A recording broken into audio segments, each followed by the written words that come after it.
Bonjour, merci de votre fidélité. Aujourd'hui, dans Dimanche en politique, nous recevons Agnès Lebrun. La maire Les Républicains de Morlaix est à mi-mandat. Agnès Lebrun, secrétaire LR du Finistère aussi. Elle nous dira comment elle voit l'avenir de sa famille politique avec désormais Laurent Wauquiez à sa tête. Et puis après le départ fracassant aussi de Xavier Bertrand. Agnès Lebrun est également vice-présidente de Morlaix Communauté en charge de l'enseignement supérieur, conseillère régionale depuis 2015.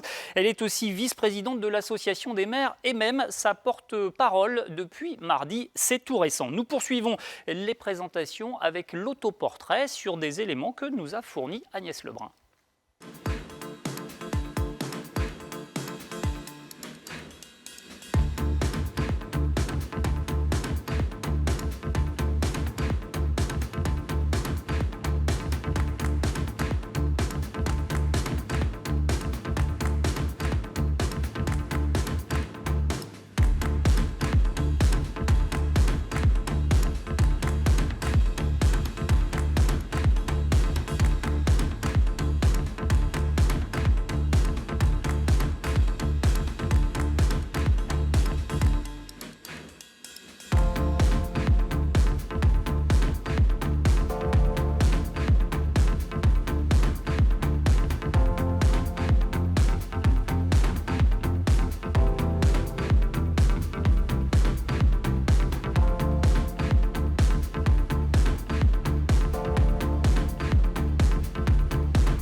Eh bien, bonjour Agnès Lebrun, Bonjour. Merci d'être avec nous aujourd'hui. On va revenir sur un ou deux éléments. Parlez-nous de ce vote pour Georges Marchais au premier tour de la présidentielle en 1981. Alors d'abord, je veux dire que ce n'est pas une faute. Non, C'était on pas l'a mis dans cette avoué, catégorie. Ça n'était pas avoué jusqu'alors, mais c'est tout simplement que c'était la première fois que je votais, que je viens du Trégor rouge, et que toute ma famille maternelle était ou est communiste.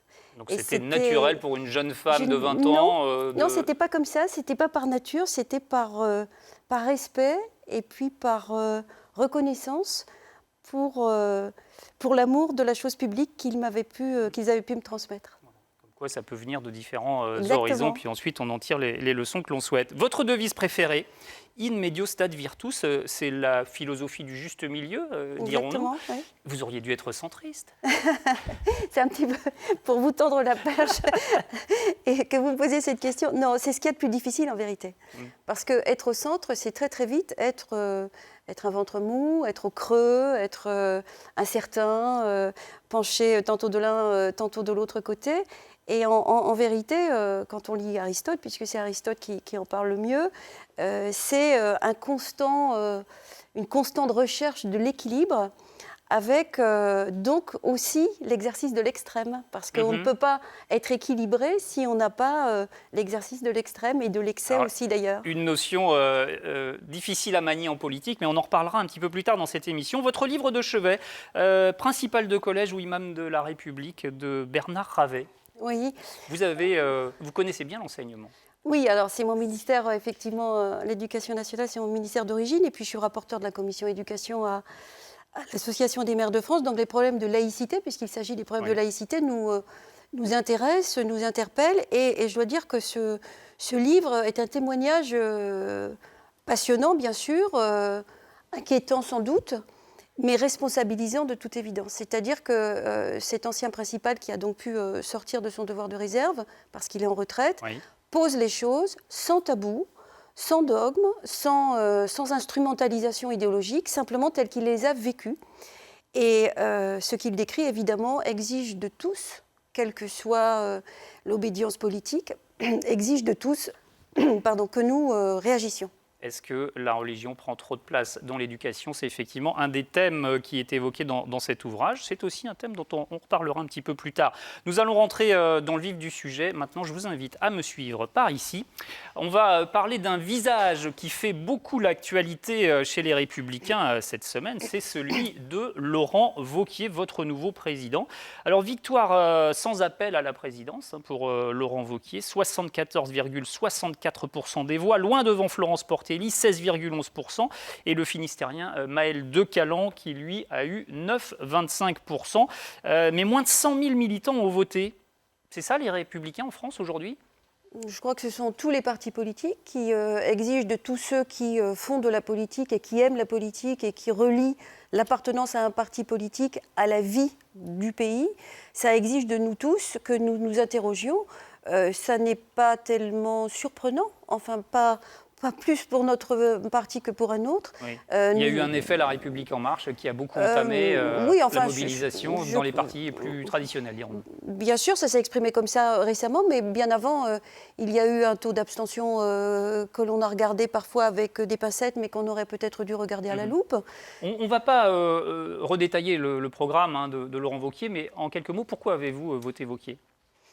Alors, d'abord, je crois que dans un parti politique, il faut un chef. Oui.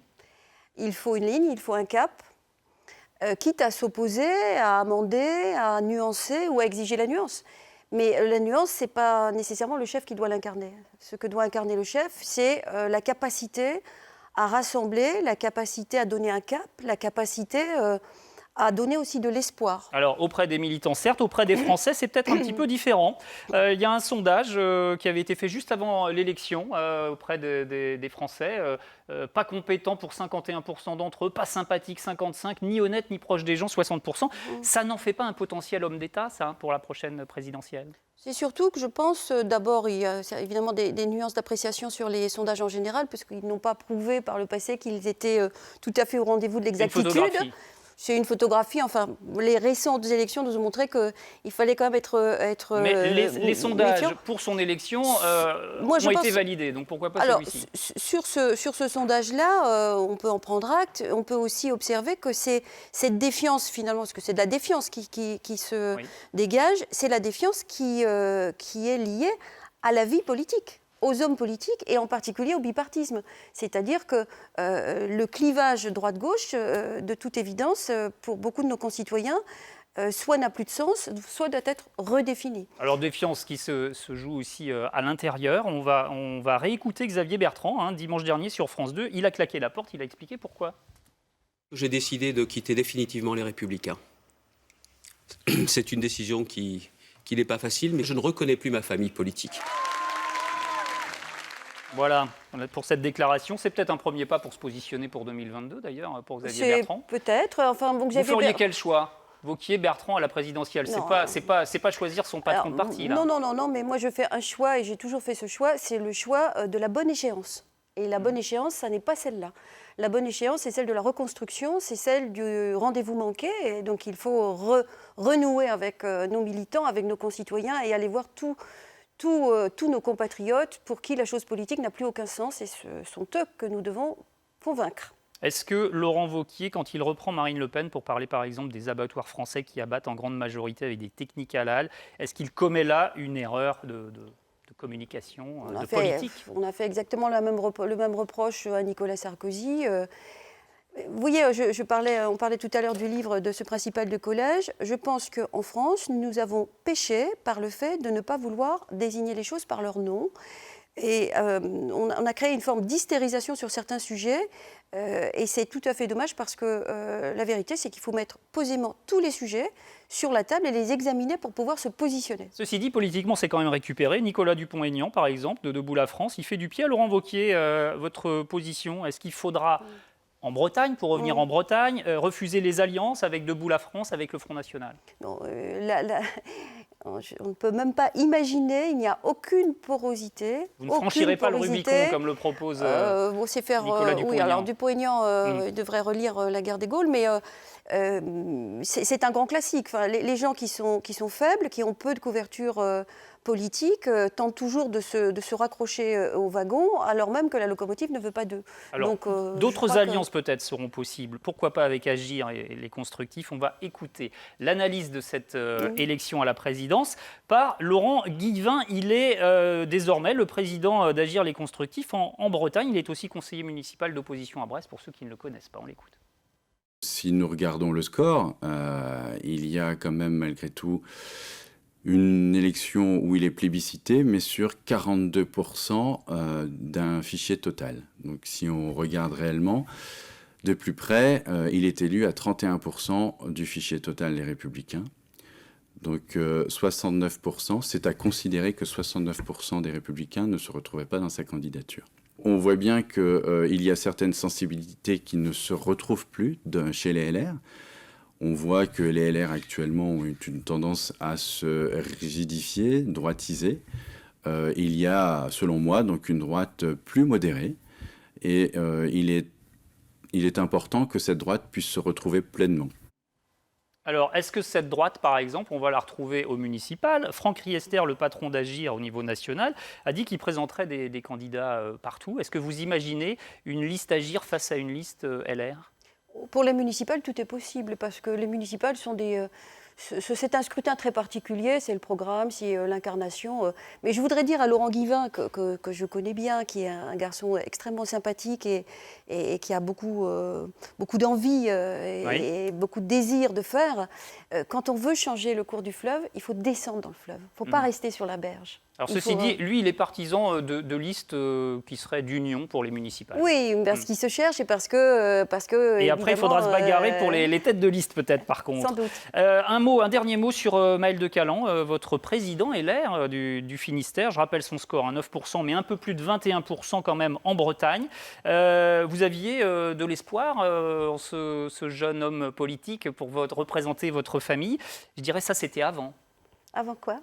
Avant, par exemple, sa candidature aux législatives et son affiche Macron compatible. Oui, c'est vrai que c'est une histoire un peu désolante que je regrette évidemment et que les militants probablement ont mal compris ou dont ils ont souffert, mais je pense qu'on ne peut pas être dedans et dehors. Alors lui, il dit aussi qu'en 2012, vous n'aviez pas de logo sur votre affiche de législative. Non, alors ça, c'est un mauvais procès de mémoire. La voici. C'était Gérard Danielou qui était mon suppléant, mais comment dire c'est dur d'afficher ces logos en Bretagne. C'est pas du tout la question d'afficher ces logos. L'électorat breton est peut-être particulier. La question de Maël de Calan, c'est qu'il a affiché tout le contraire. Il a affiché sa Macron-compatibilité, c'est-à-dire que, comme on dit, il a ouvert le spectre, et il a ouvert l'angle beaucoup trop pour être compréhensible. Alors, on parle de votre action en tant que maire de Morlaix un petit peu, si vous voulez bien. Bon, je suis désolé, c'est encore un petit peu dans la suite de mes remarques sur Laurent Wauquiez, le désamour peut-être de certains Français. Vous aviez pris une décision en février 2016, supprimer les repas de substitution dans vos cantines. Est-ce que là, c'est une décision politique ? Non, je n'ai pas pris la décision de supprimer les repas de substitution. J'ai pris la décision de clarifier la situation dans les cantines de la ville de Morlaix, de façon à ce que la restauration collective corresponde aux principes républicains. Et vous en serviez beaucoup ? Combien vous serviez de repas de substitution ? Non, c'était très très minoritaire. Puis c'est pas du tout cette approche-là qu'il faut avoir. L'écolier de la République est l'écolier de la République. C'est-à-dire qu'il n'est plus, quand il est dans l'école, autre chose, et c'est ce qui fait sa grandeur, que sous la coupe et sous l'aile de la mère République. Ça veut dire qu'il faut de l'égalité républicaine. La véritable discrimination, c'est de faire une table communautariste, c'est de faire une table végétarienne, c'est de faire une table avec... Alors justement, quand Nicolas Hulot propose un repas végétarien hebdomadaire, vous allez refuser là aussi ? C'est pas du tout comme ça que ça se passe. On sort en cuisine centrale 3600 repas par jour.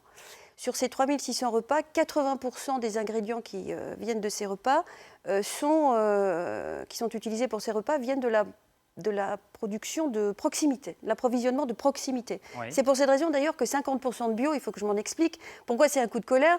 Parce que quand le bio vient du sud de l'Espagne, eh bien moi je préfère qu'il vienne de 30 km avec un bilan carbone correct, avec des agriculteurs en reconversion, et je préfère infiniment qu'on donne de l'argent aux agriculteurs qui veulent se reconvertir, si c'est le cas, plutôt que d'aller chercher des produits, des avocats certifiés bio, on ne sait par quel miracle, des carottes du sud de l'Espagne et d'autres produits encore qui qui ne correspondent pas du tout. La manière d'appliquer les décisions est peut-être plus importante encore que la décision elle elle-même. est très, très dogmatique et elle est surtout la traduction d'une très grande méconnaissance du terrain. Mais pour ce qui est des principes républicains, les principes républicains, c'est qu'il y ait une sorte d'anonymisation républicaine de l'élève quand il est à l'école.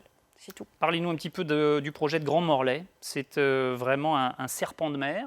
J'ai vu pourtant que Thierry Piriou, votre président socialiste de l'agglomération, est aussi pour. Pourquoi ça ne marche pas? Pourquoi ça ne se fait pas? Nous sommes beaucoup à être pour. Je pense qu'il faut sans doute, et nous nous y employons, d'où mon hésitation à répondre, il faut sans doute que nous nous mettions davantage autour d'une table et que nous progressions ensemble. Comme nous sommes en danger, comme toutes les collectivités sont en danger, vous le savez, je pense que dans le danger, on trouve peut-être la voie de la solidarité plus facilement. On peut imaginer que vous seriez plus fort à 25 000 habitants qu'à 15 000. C'est une évidence. On va passer en revue quelques faits d'actualité, si vous le voulez bien, sur un mode j'aime pas. Donc je vous demande d'être assez rapide. L'affaire Jean-Jacques Urvoas, c'est l'ancien député de Quimper, ancien ministre de la Justice surtout, qui a fourni au député des Hauts-de-Seine, Thierry Solaire, une note confidentielle sur une enquête pour fraude fiscale, selon le Canard enchaîné. Alors Jean-Jacques Urvoas est poursuivi aujourd'hui par la Cour de justice de la République. Est-ce que c'est normal ? Je déteste ce genre de situation. C'est bien pour ça que nos compatriotes, nos concitoyens perdent confiance. Comment voulez-vous qu'ils gagnent de la confiance? C'est impossible. Donc c'est normal qu'une institution judiciaire y regarde de plus près. Bien sûr. Même si c'est une justice spécifique. Oui, mais ce serait trop long de développer, mais on ne peut pas incarner une forme de rigidité vertueuse et puis tout d'un coup... finalement faire comme les autres. Contrevenir. Rapport des experts pour le projet d'aéroport de Notre-Dame-des-Landes. Alors, il pencherait plutôt pour un développement de Nantes Atlantique. Votre avis? Mon avis, c'est que c'est surtout, c'est pas tellement ça le problème. Le problème, pour moi, enfin, je veux dire par là que ce qui me choque dans cette affaire, c'est que c'est un déni, un double déni. Un déni d'État et un déni de démocratie. On prend une décision qui est posée et ensuite on fait une consultation qui n'est d'ailleurs pas un référendum. Oui. Quand j'étais député européen, j'avais reçu les pétitionnaires puisque j'étais dans cette commission. Enfin, comment peut-on s'embourber à ce point dans le fait démocratique? Gouvernement après gouvernement, mais parce que l'histoire dure depuis 50 ans. Il n'y a aucun sujet là-dessus, mais c'est absolument désolant. Et j'ai comme l'impression que l'histoire n'est pas terminée. Bon, en tout cas, réponse d'Emmanuel Macron et Édouard Philippe d'ici fin janvier. La conférence nationale des territoires. Alors voilà un sujet qui vous préoccupe. C'était à Cahors pendant 2 jours. Édouard Philippe et 12 ministres ont fait le déplacement. L'association des maires de France n'était représentée, pardonnez-moi, que par vous, mais ça fait quand même une seule personne. Pourquoi ? Tout simplement parce que c'est un simulacre de débat démocratique, un simulacre de stratégie dont on nous dit qu'elle devrait être dans la coopération. La vérité, c'est que la conférence des territoires, qui est une bonne idée, ne doit pas être une chambre d'enregistrement. On n'est pas là pour faire le constat de nos désaccords. Nous n'étions pas là pour observer ce que le gouvernement avait décidé. Est-ce que vous voulez bien commenter 2 chiffres ? 5 milliards d'euros pour un fonds de revitalisation des centres-villes. C'est déjà fait, c'est déjà vu, c'est de l'argent recyclé, c'est de la poudre aux yeux, c'est de l'argent qu'on jette comme ça en pâture aux médias pour qu'il y ait un impact positif sur le lecteur ou sur l'auditeur. La vérité, c'est que c'est de l'argent recyclé. C'est exactement pareil que pour les chèques numériques. La vérité, c'est que ça ne correspond... 100 millions d'euros pour un plan très haut débit, justement. Ça ne correspond absolument pas à la somme nécessaire pour fibrer la France. Et puis, vous voyez, le simple... Ce sont des effets d'annonce. On recycle des millions, on recycle des milliards. On lance des chiffres qui évidemment sont parlants mais, pour nos concitoyens, mais qui en réalité ne correspondent en aucun cas à l'exigence de la réalité qui est une véritable fracture territoriale. Nous sommes sur le chemin de la fracture territoriale. C'est aussi ce que j'ai dit au Premier ministre dans ma déclaration préliminaire, puisque j'ai quand même pris la parole pour dire que j'allais me taire. Donc je me suis quand même exprimée. Et c'est vrai que ça a jeté un froid, parce que, comme on dit, je n'ai pas joué le jeu. L'Association des maires de France n'a pas joué le jeu. Mais parce que ce jeu n'est pas précisément un jeu, c'est l'avenir des territoires qui est en jeu, et c'est surtout l'avenir de la décentralisation, parce que ce qui est en train de se passer, même si on va à Cahors pour le dire à mot feutré, et avec une nouvelle grammaire, puisque c'est la sémantique à la mode, eh bien, il n'empêche que c'est la fin de la décentralisation. C'est ça que nous sommes en train de vivre. Aménagement du territoire, Oui. c'est un petit peu ce dont nous allons parler maintenant dans notre rubrique suivante, Face aux Bretons. On va se déplacer. Voilà, installez-vous. Monsieur Buis. Et c'est Gwenegan Buis qui nous rejoint. Merci beaucoup. Vous avez été député de Morlaix lors de la précédente mandature. Vous siégez comme Agnès Lebrun au Conseil régional. Alors vous, dans la majorité, vous avez souhaité interpeller Agnès Lebrun sur l'avenir de l'hôpital de Morlaix, dont Agnès Lebrun préside le conseil de surveillance, puisque c'est aussi le rôle du maire. L'hôpital a beaucoup fait parler de lui. Il y a quelques semaines, le service de soins intensifs de cardiologie avait été menacé de fermeture. Rappel des faits avec Catherine Aubel. Le service de soins intensifs de cardiologie aurait besoin de 6 cardiologues pour fonctionner, or il n'en compte que 2,5.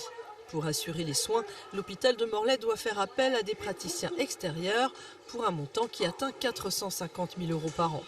Le service bénéficie aussi du renfort de 2 cardiologues encore en formation. La direction a mis fin à une convention qui liait le service soins intensifs cardiologie de Morlaix et une clinique privée de Brest. La direction estime que cette convention était défavorable à l'hôpital, ce qui n'est pas l'avis de l'intersyndicale. Le chef de service se déplaçait à la clinique de Kéraudrin une fois par semaine, mais en contrepartie, un cardiologue de la clinique de Kéraudrin venait à titre gracieux effectuer des consultations externes à l'hôpital de Morlaix pour les patients de l'hôpital de Morlaix. Donc l'hôpital de Morlaix, de notre point de vue, n'était pas perdant. En réaction à la dénonciation de cette convention, les cardiologues n'assuraient plus les gardes, ce qui a failli mener à la fermeture du service en décembre. Mais des médecins ont accepté de travailler davantage, en attendant des renforts brestois en janvier et peut-être l'arrivée de nouveaux cardiologues en février. Le conseil de surveillance de l'hôpital a par ailleurs demandé la mise en place d'une mission de conciliation. Alors Gwenegan Buis, vous ne semblez pas totalement rassuré. Vous avez souhaité interpeller Agnès Lebrun. Oui, parce que la bataille de l'hôpital est essentielle pour notre territoire. Et il n'y a pas d'ambiguïté. Pourquoi ? Parce que, 1, l'accès aux soins, c'est un droit de tout citoyen. 2, l'hôpital de Morlaix, c'est le trait d'union entre Brest et Saint-Brieuc. S'il a une difficulté, il n'y a plus de protection sanitaire sur tout cet espace de Bretagne Nord. 3, c'est un élément d'attractivité pour notre territoire. Avec Peraridi et l'hôpital de Lanmeur, on a besoin, surtout quand on a une population qui vieillit, d'avoir un outil performant. Et 4, c'est 2300 salariés. Quand on a connu les crises comme Tilly et Gad, on ne peut pas se permettre de jouer. Alors, Madame Lebrun, et vous êtes présidente du conseil de surveillance depuis presque 10 ans, enfin 10 ans l'année prochaine, et votre mandat de présidente du conseil de surveillance est jalonné les dernières années d'un certain nombre de crises. Ce n'est pas simplement la crise de la cardiologie. Il y a eu la crise de l'IFSI, il y a eu la crise dans la psychiatrie, il y a eu la crise aux urgences l'année dernière. Cette année, la crise au sein de la cardiologie. Et c'est un problème. Alors, sur cet effet de crise, Agnès Lebrun, qu'avez-vous Alors, d'abord, tout ce que vous avez dit, je peux y souscrire volontiers. Enfin, quel maire ne défendrait pas son hôpital ? Quel maire ne défendrait pas son attractivité ? C'est le premier employeur de la ville, 5000 emplois induits. Mais je voudrais quand même rappeler que la situation de l'hôpital de Morlaix n'est pas propre au Nord Finistère.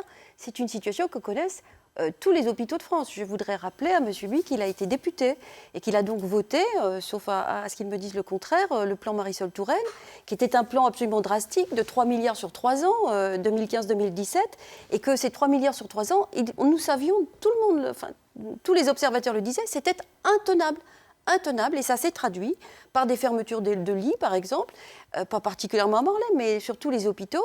Et vous ne trouverez pas un hôpital qui ne soit pas en crise, parce que budgétairement, c'est intenable. Alors, auriez-vous fait mieux avec le même budget, par exemple, puisque ce budget a été contraint, dirons-nous ? La contrainte budgétaire, elle est réelle, et comme vous le dites, elle est réelle pour tous. Moi, ce que je conteste, c'est que ce soit seulement la norme comptable qui fixe le dialogue dans cet hôpital. Pourquoi ? Problème de gestion ? Oui, un problème de gestion que je ne mets pas sur le compte de Mme Lebrun, qui est présidente du conseil de surveillance. Moi, ce que je conteste à Mme Lebrun, c'est qu'elle accrédite systématiquement les décisions portées par la direction générale, qui ne visent qu'à suivre des tableaux de bord et n'écoute pas la nécessité de dialogue avec les forces syndicales. Je vais vous donner un exemple concret, parce que notre objectif, toujours, c'est de préserver l'hôpital. Au moment de la crise des urgences, il y a quelque chose qui est porté sur le besoin d'investissement. et besoin d'argent nouveau, de fonctionnement, pour assurer la permanence de soins.